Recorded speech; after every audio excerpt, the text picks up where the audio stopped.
MPU itu kan lembaga daerah, negara lah, Iya. MUI untuk tingkat nasional. Mhm. Yang punya ruang untuk mengkritisi itu, membicarakan tanpa sekat adalah MPU.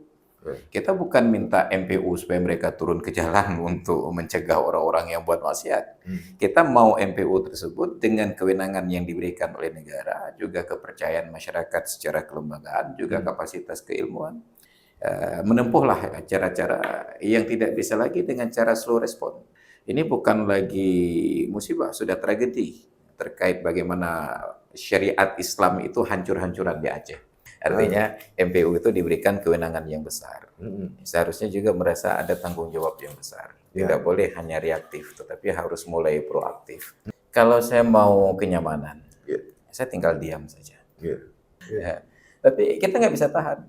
Kita melihat masyarakat sudah apatis. Nggak ada lagi tempat menggantungkan harapan.